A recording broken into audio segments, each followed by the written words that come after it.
I'm very happy to be here, and I'm very honored to welcome you, cher Alexandre. Merci. Your French is perfect, I know No, that. My no, it's English is not. not perfect, but your But French is so good, so maybe we can do the interview in French. si tu veux draguer avec moi, on peut draguer ici, même que ta mec est là. So, dear Alex, Uh, you have a very interesting and diverse background, coming from philosophy, sociology, and a German university. I don't speak German. And going to one of the most influential tech companies in the world. It's fascinating how someone with such a background in social sciences transitioned to successfully into tech industry. How do you explain that? well, so I wrote a PhD. I was born into an academic family, and there was basically one choice: be an academic or be a failure. And I didn't. My family, we really business was not viewed as an option. So I ended in academia the way most people end up doing things, just because it's what I knew, and I was reasonably good at it. Although um, it turned out I worked with some of the best people in the world, and what I discovered was I was better. Go build things. And the other thing that I really remember vividly thinking was, in the past, you shaped the world through you know ideas and words. And I obviously at the time, this was pre the software revolution, but I really came to believe that, and believe now, that the world will be shaped through the embodiment of ideas and words in software platforms, and that these platforms are so levered that in fact they will shape our life in a way that words used to. Um, the but the time, the weird thing about German academia, at least at the time, was unlike what one might experience at an elite school in America now. People were very, very serious about academic rigor.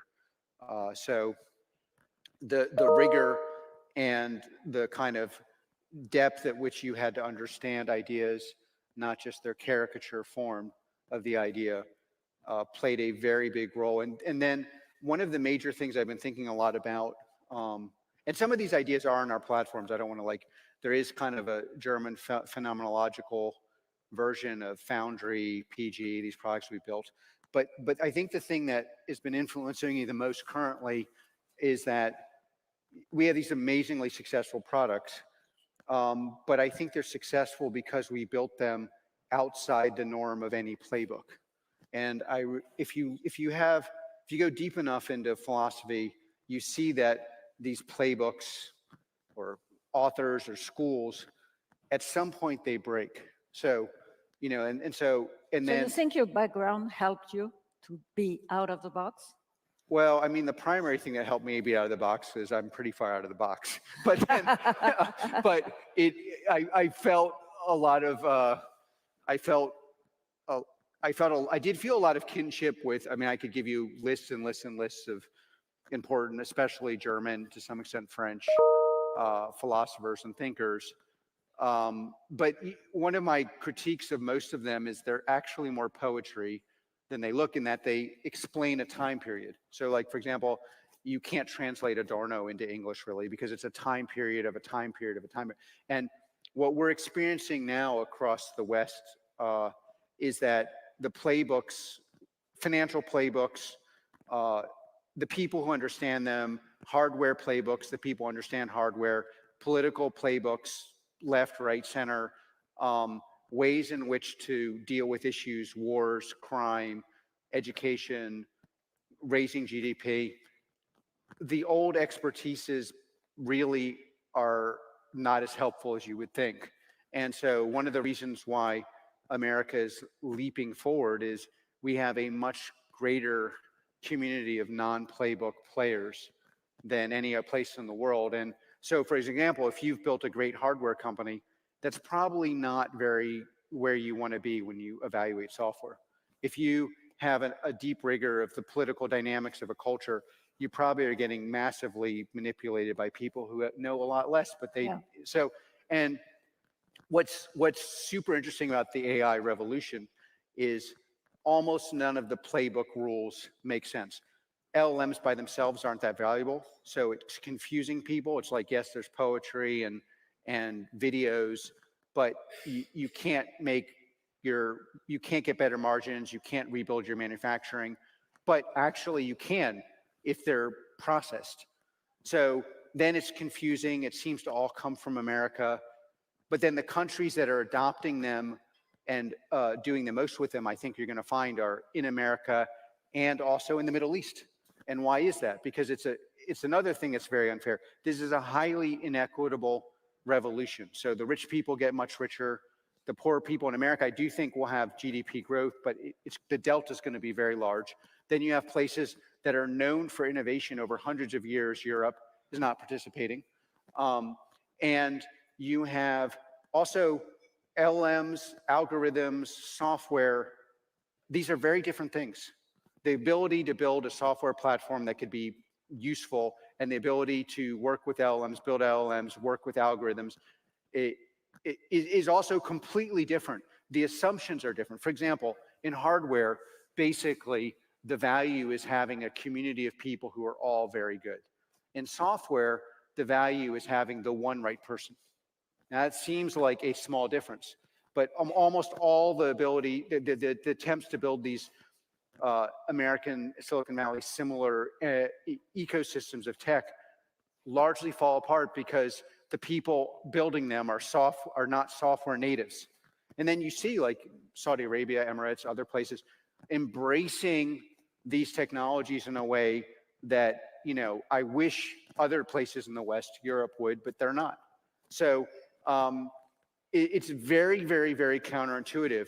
And then, you know, there's this, then there's this thing, but simultaneously, of course, just to riff on this last thing, you can't invest in things you don't know, but this is something you have to know.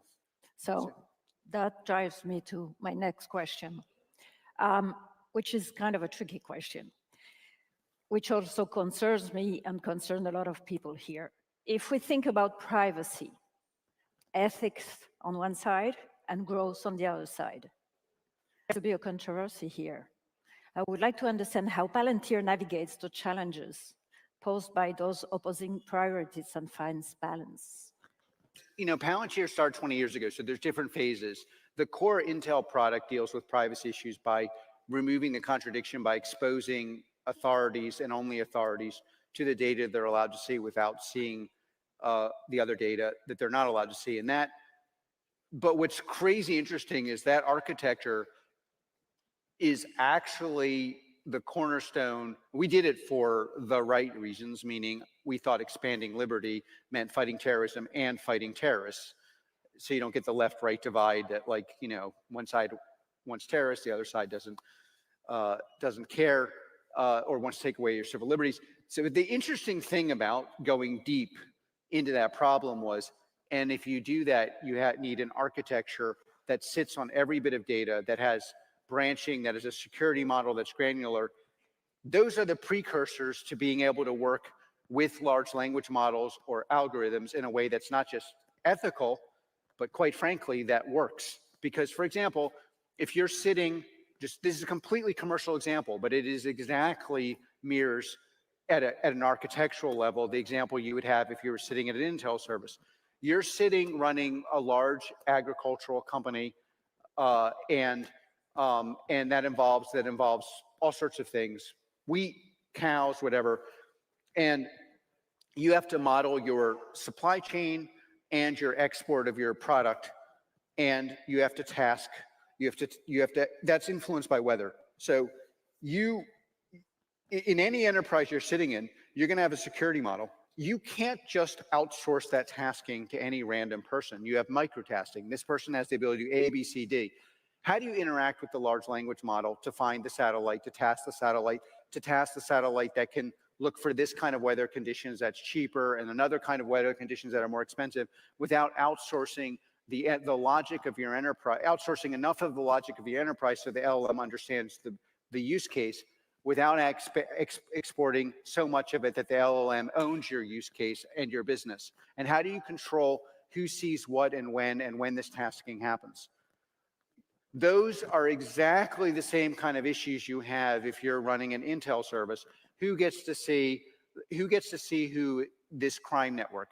Because in that crime network, you probably have assets, you have people, meaning they work for you, you have people that you're protecting because they're an idiot, you have somebody you're trying to undermine because they're smart. These are architectural cornerstone issues that are vital to every enterprise in the world. And if you don't think they're vital, you will not be able to interact with the enterprise as it's currently conceived, meaning the people managing it, without paying attention to these issues. It's basically a non-starter. So the overarching thing I would also say is I'm very pro civil liberties, but you have to both augment civil liberties and augment GDP, and they're not in contradiction. And what you will find is that often people who are allergic to technical issues are actually the adversaries of the Enlightenment, because if your enterprise doesn't work, your country doesn't work, and nothing can work, and mostly because you're so lazy, you're not willing to take the time to go figure out how these issues are solved technically, or you're so arrogant that you don't believe you have to understand these issues, you are actually the person yelling at me. You should be yelling at yourself. We're on the side of enlightenment. You're not on the, laziness and ineptitude and watching your society go over the edge is not the friend of your enterprise, your country, the betterment of human rights. And so it being like choosing to be a Luddite for whatever reason, because your country is not producing the tech people, or because you used to, investing always worked this way, or honestly, most importantly, because you don't like hanging out with the person who has the knowledge, or you're threatened by him, her. That's actually what stops the development and completely backfires. And I'm very proud that that is the line between Germanic PhD level professional education and what is happening across America with my product, and presumably in other contexts, and then on the battlefield. Absolutely. So I would like to have, for the people here, to have a clear understanding of the contribution of Palantir and the role in Palantir in the world. If you could name one thing that you would be proud of, just simple thing that would make a positive impact in the world, what would it be? Well, I'm very proud that there have been innumerable terror attacks that have been stopped in Palantir in Europe. And I would say, in all modesty, if they were not stopped, you would have a very different political reality in the West. And that's just a fact. I love when I'm getting yelled at in cities in Europe. I'm like, keep yelling at me. The only reason why someone's not goose-stepping between me and you is my product. Say thank you. So it's thank you. Thank yous will be accepted. Look, the fundamental reason for America's outperformance right now is tech. Palantir plays an enormous role on the commercial side. On the warfighting side, we've entered a phase where real battles happen in very complicated electronic suppressed environments. You can't use old hardware in those environments anymore.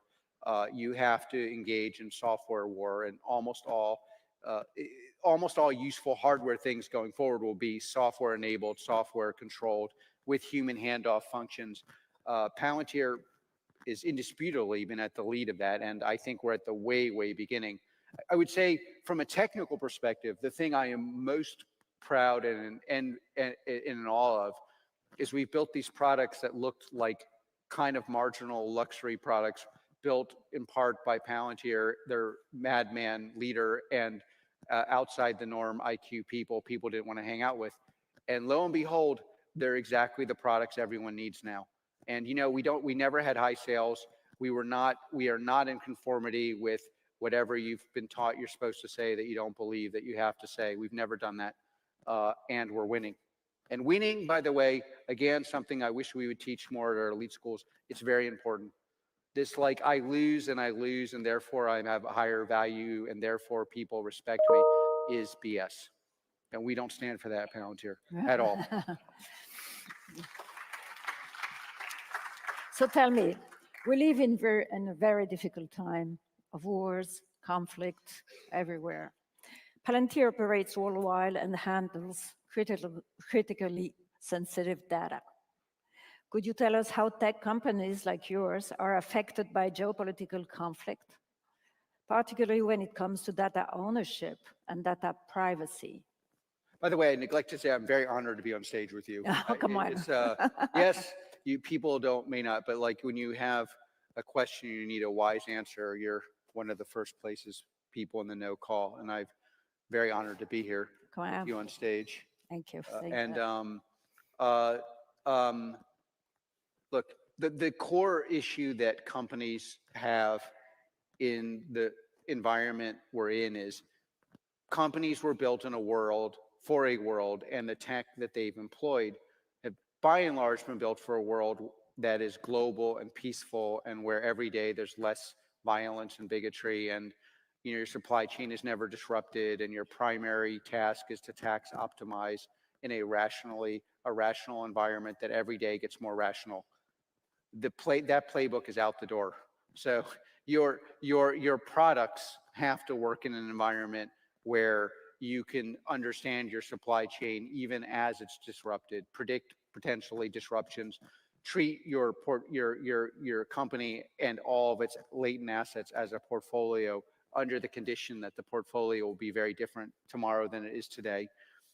And the stress that is placed upon it does presuppose robust software in your commercial environment and at war, and that your primary duty as a leader now is to adapt for that environment.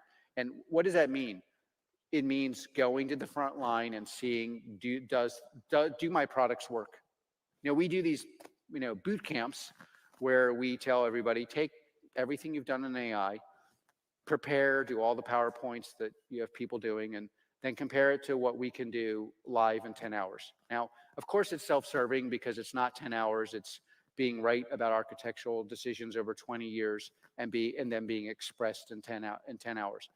But the reason it works and the reason it's valuable for people in this room to consider doing that is you must know the state of play, and you have to look at it directly. And it is your responsibility to go look at this, because if you don't look at it, people around you aren't going to look at it. And I'll tell you something else. Half the world is aligned around some idea that this stuff can't work. That's because they don't have any valuable products. You got to go look at it yourself.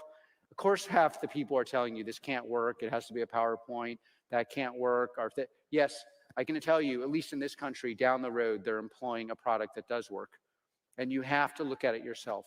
And anyone who's telling you it's not valuable, it's not going to be valuable, or it's only a PowerPoint, probably doesn't have anything to sell. Just trust them, go look at it yourself. Okay, we're running out of time, but just one little question, the last one. If we're in a science fiction movie, how do you see the future of AI? It's undecided. It could go either way, but I would say in the near term, the most important thing to make sure. Let me give you another counterintuitive riff. In many developments, technological developments, the innovation is taking place 5 years out. This is a place where the innovation ramp is so great that the most important thing really is, what do you do in the next 18 months? Yeah. So, like, the most important battlefield for this is in the military, and what will be decided is, can America and its allies get to a point of decisive dominance and then impose regulation on the rest of the world from that perspective of dominance? That would be the best outcome. Fantastic. Thank you so much. It was great having you. Thank you. Come. Yo, that's the first time we saw KARP give a little kiss. That's so cute. That would be the best outcome. That's sweet. There you go. KARP's being a gentleman. This was awesome. This was a fun talk. Let's discuss and break down everything Mr. Alex, or should I say Dr. Alex KARP, had to say about his company. Okay, so first of all, this was a fun one. This was him being in his zone, him being confident. This is like the 5th interview he's done in the past couple weeks. He was at the World Government Conference. Obviously, he had earnings. He did another one the other day, and now he did this one, the Munich Security Conference in Germany. So this was a good one. He touched on a bunch of different topics. I have 5 things I want to talk about. Let's go through all of them. Simon saying Amit wishing that was him. You're not wrong. You're not wrong here. Okay.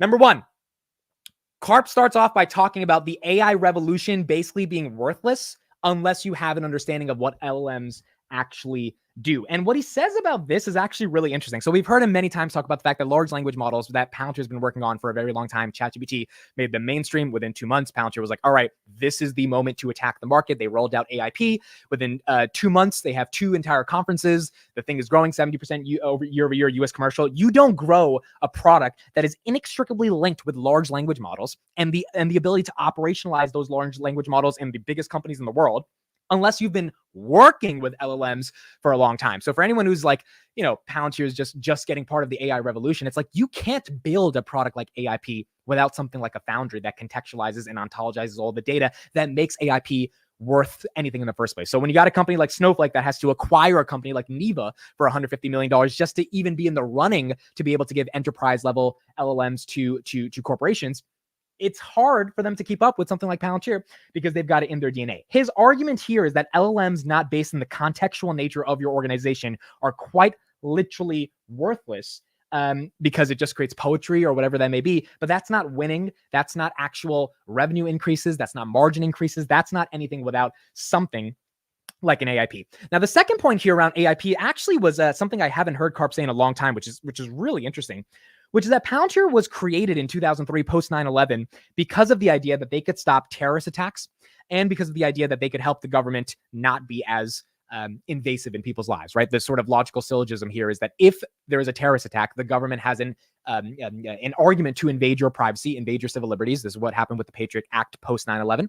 And so if you stop terrorist attacks, which means you work with the government, you actually protect civil liberties, because if you have less terrorist attacks, you have less intrusion from the government, which means you have a broader ability for individuals to live more free lives. Now, KARP's argument here is that the core innovation in 2003 behind what they built with Gotham was the contextual ability for certain organizations and the what he calls architectural capability for either individuals or organizations to not have access or to have access to certain types of data. So, for example, if you're looking at a data set and you're the CIA and FBI in the United States, you're 2 totally different organizations. There are parts of both organizations that overlap to be able to get access to that data, but the far majority of people in those organizations shouldn't be able to see certain types of data. How do we do the pattern recognition within that data, not only to extract insights, but to make sure that data is secure enough? Because that data is not secure enough, the insights are going to be meaningless, because then that data is just going to be leaked and the insights are going to be leaked. There's not going to be a competitive advantage there. That was the goal of Foundry back in 2005. What is the goal of AIP right now? To secure data, to have confidentiality, to actually make sure your organization's data is in the context of the reality of the organization so that that data is not misplaced, that data doesn't hallucinate. This is the whole revolution Palantir is trying to really undergird with KLLMs, and what does that mean for an enterprise? And so the correlation KARP's trying to make is that in 2003, we were already thinking from a philosophical perspective and then from a technical perspective about what it means for data privacy and data ethics to even matter, which is why it's so funny that he goes to Europe and everyone's scared of Palantir. It's like, no. You guys only care about data privacy, GDPR. That's the thing we built our entire company on. You think we're stealing data. Actually, we're protecting it. And now in the AI revolution with AIP as the core product offering, that's the same philosophy built in to the technical architecture of something that they already created and really struggled with for the first 10 years, but eventually they got it right in 2003 with Palantir.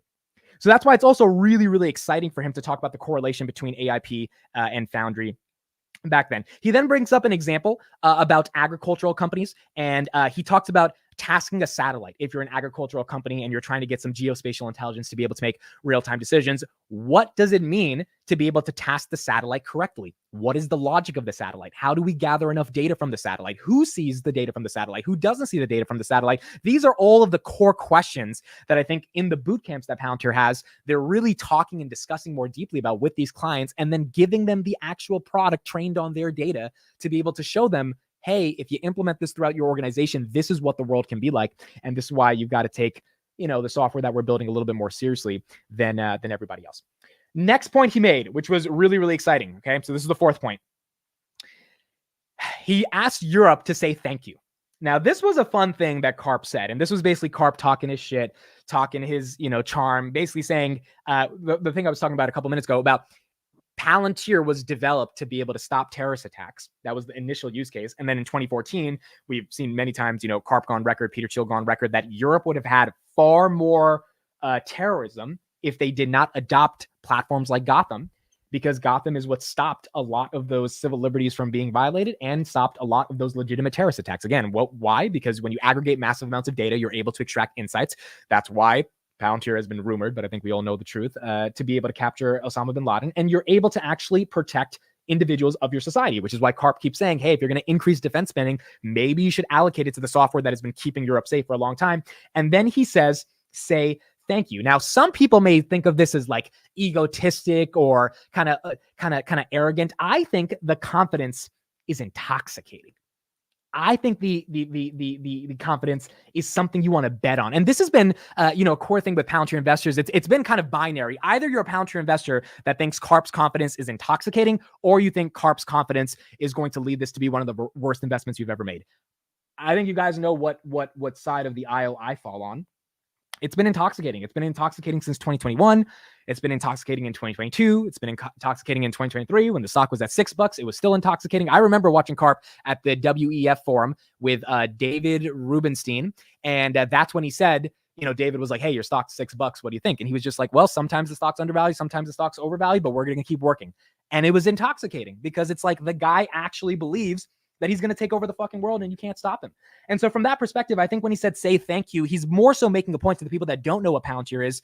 Hey, we're actually saving your lives. Okay. The reason, he says this a lot about COVID, whether you agree with vaccines or not, that's a whole different question. But if you wanted to get a vaccine, one of the main reasons you were able to get a vaccine was because the distribution of that vaccine was done via Palantir software. Right? You had the ability to actually have access to this, whether you believe it's life-saving or not. That's a different opinion, because of Palantir. So they were the go-to attempt to actually make sure that you had the ability to get what you needed. And then when it comes to terrorist attacks, they also have the ability to protect a lot of people. And so his argument's like, hey, maybe you should say thank you because we actually did something for you versus being so scared of us. This is the same argument for why Palantir got the NHS contract. Again, this contract we don't talk about enough. And I know, we spent 2 years talking about it. And now that they got the deal, we all forget about it, but they are going to be managing 70 million people's healthcare in the United Kingdom. We haven't even fully seen the effects of that. It's been a couple months since they got the contract. I think within 2 years, when we really see the numbers, and so much stuff has been going on in the world of Palantir that we forget about that NHS contract. But when we see those numbers, you're going to have other socialized healthcare systems like Brazil, like Canada, be like, holy crap, if you could do this for England, why can't you do this for us? Because that's what's going on in the commercial sector. All these clients are seeing what Palantir is doing in all these other sectors. They're seeing BP have record profits, right? So it's like, well, if BP has record profits, what could you do for us? And that's where you get Palantir. Why did they get the Bapco deal in Bahrain? I'm pretty sure some of the C-suites at Bapco saw what Palantir is doing for BP, which is one of the largest oil companies in the world. Bapco is another energy company. Maybe if Palantir can do 1/10 of what they did for BP, that would dramatically change Bapco's business. And that is what I think is going to happen in the government sector and healthcare as well. Okay, final thing that KARP talked about. On the geopolitical crisis that's going on, his core argument here, which is what he said in 2022 in January with that interview with Kevin Warsh from Stanford. This was 6 weeks before the Ukraine invasion of Russia. The Russia invasion of Ukraine, and then that led to a war that has not stopped. Which is that companies are built for a safe world, and we are not in a safe world. Companies are built for a world in which things are going to be okay, your supply chains aren't going to be flipped upside down, and that there's not going to be any fundamental issues. As we're seeing right now, with maybe an invasion of Taiwan, obviously Ukraine, Russia, and Israel, Hamas, this is not a safe world. This is what he talked about with Stanley Druckenmiller a year and a half ago, which is that this is a de-globalized society. I think it's very obvious. We are seeing there is a difference of opinion in values. I'm seeing this stuff anecdotally. I have friends from high school who genuinely do not think capitalism is a good thing. I disagree with them. And that belief is permeating throughout, I believe, the West. I think we're seeing it very obviously, with the WEF saying you will own nothing and you will be happy. It's this idea that there should be more centralized control over individual freedoms. Now, whatever side of the aisle you fall on that could, I'm not judging whether it's you believe in that or you don't believe in that. There is indeed a divide. And the most obvious geopolitical divide is China and the United States. There's a geopolitical divide that rests on different values. And if that geopolitical divide is only going to get worse, which means the value structure, the axiomatic truths that the United States and the West believes in versus what China believes in, and inside of the West, it's not really even axiomatic. It's not self-evident because everyone kind of disagrees with those own beliefs. Then you're just going to have a ton of chaos that's happening constantly because no one can agree on anything, which means you might get invasions. Your supply chain might get flipped up. Netflix, Spotify, Coca-Cola, they had to leave Russia in 2022. BMW had to leave Russia, and a lot of them went to a company like Palantir to figure out what do they do now that entire part of their business has been changed. That's where the ontology comes in. That's where your data comes in. That's where AIP comes in. That's where you need an understanding of your business in a meaningful way. The Novartis CEO was on CNBC a couple months ago saying that the reason they partnered with Palantir 5 years ago was because they knew that a revolution was coming in regards to AI-based drug discovery, and they needed to have their data, which is billions and billions of rows of data. They're the fourth largest pharmaceutical company in the world, to be intact for this moment, which is right now, to take advantage of that data. Because if you take advantage of that data, maybe you find some new drugs and you actually get to make billions of dollars off those drugs and help people that have certain diseases. So I think what KARP's argument here is that if companies are built for a safe world and the world is unsafe, then companies are not actually built for the world that we're in. And if companies are not built for the world that we're in, our software is going to help them get to a better world. And in order to get them to a better world, they're probably going to need to procure our software, which means, I mean, for shareholders, that should ring cha-ching, cha-ching, cha-ching. That's what he's saying. If you read between the lines, he's like, we're going to make a fuck ton of money because people are going to have to buy our shit because they're not prepared for what's going on. The last thing I'll say here is he has this argument at the very end, which is that everyone is built for this culture of if you lose, you gain a higher form of value. Whereas in reality, you need to be focusing on winning. And this is something that is also, goes back to this argument about capitalism versus other sort of value sets. It's like in capitalism, meritocracy is what wins. And what we're seeing throughout the world is that, maybe winning is not the best thing. Maybe we shouldn't applaud winning. Maybe we should look at people that are not winning and figure out how to give them an advantage or figure out how to help them try to, be equal. And so this divide is going on, and it's not a black or white issue, but what KARP's broader argument is that if we are not going to encourage winning, we are not going to drive results. And this is why I love being a Palantir investor, because you're not investing in bullshit. You may think the valuation is stretched. You could have whatever other financial argument you have about the company itself, which I know some of you in the chat, like Michael, I haven't heard from you from 3 years, Michael. You somehow showed up in the chat now that Palantir is $24. I remember you telling me at $7, Palantir is never going to hit $20. So now you can show up and say the valuation is overstretched. But what you cannot deny is that Palantir is a team of motherfucking winners. And they're trying to win. Now, will they win long-term? Who knows? I think they will, which is why I'm putting a bet on the company. I'm sure other people think they will. But they're a team of winners. They've innovated in sales via boot camps. KARP said they don't have a sales force because salespeople don't win. Salespeople make phone calls every day. Engineers win. Engineers can close deals, which is something that's unheard of in Silicon Valley because engineers usually are just stuck coding. KARP's like, no, we're putting engineers on the front line at these boot camps around the world. They're having one in London and in Zurich over the next couple of months, which means boot camps are now going international because these engineers are going to show off the damn product to these clients, not these salespeople that don't even have an understanding of the product. That's what's happening right now with Palantir, and that's why it's really, really exciting to see what's going on in the world of what they're trying to build and what their sales process will look like. I want to end it off on this idea of winning and losing with a clip from Jensen Huang. I actually saw this clip a couple of days ago, and here's him talking about the concept of failure. I think this is very valuable. It's a 2-minute clip for anyone that's pursuing anything in their life, trying to build something for their own, but it also speaks to what KARP is saying about what it means to win and lose. Encourage you to grow a tolerance for failure. But the thing about failure is this. If you fail often enough, you actually might become a failure. And that's different than being successful. And so the question is, how do you teach someone how to fail, but fail quickly? And to change courses as soon as you know it's a dead end. And the way to do that is we call it intellectual honesty. We assess on a continuous basis whether something makes sense or not. And if it's the wrong decision, let's change our mind. And a lot of people say CEOs are always right and they never change their mind. That doesn't make any sense at all to me, especially when it violates the first principles of what we want the company to become. An innovative company that invents amazing things, that solves problems for the world that it sometimes didn't even know it had. Right? If you want to do that, then you have to cultivate that tolerance for risk-taking, and you have to then teach people how to fail, but fail quickly and inexpensively. And so innovation requires a little bit of experimentation. Experimentation requires exploration. Exploration will result in failure. Unless you have a tolerance for failure, you would never experiment. And if you don't ever experiment, you would never innovate. If you don't innovate, you don't succeed. You'll just be a dweeb. What he's saying there is so exciting because it's not like Palantir hasn't failed before. It's not like Palantir hasn't struggled, right? They lost in 2018. If you guys do some research, they lost Coca-Cola, they lost American Express, they lost Home Depot. They lost a bunch of these clients because Foundry sucked. It wasn't good.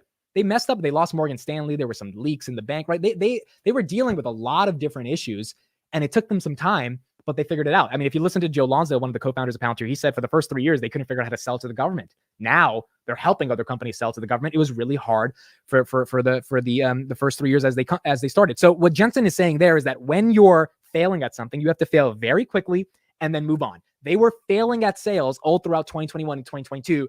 And KARP was like, you know what? We're going to pivot. We're going to acknowledge this traditional cookie cutter way of failing is wrong. It doesn't work for our culture, our company. It definitely wasn't working for shareholders, down 80%. We've got to pivot. And if you're a good enough, innovative enough organization with the right talent, the right people, you can pivot and actually figure out how to pivot in a way that leads to shareholder returns and eventually long-term success. And it seems like that's what KARP's attitude is overall for Palantir. All right. That's it for me. Thank you, everybody, for being here. This was a fun breakdown. I'll post this as a separate video tomorrow. I'll cut this up, and you guys can check it out there. And anyone who didn't see it can get to listen to KARP talk and my breakdown of it. I thought this was a fun talk. I think he's getting out there. He's being more public. And I think they're going to do another AIPCon eventually, right? We're a couple months into the year. So AIPCon 3 should hopefully be happening soon. And when that does happen, it's going to be exciting to see all the new companies that are using AIP and what they have to say about Palantir.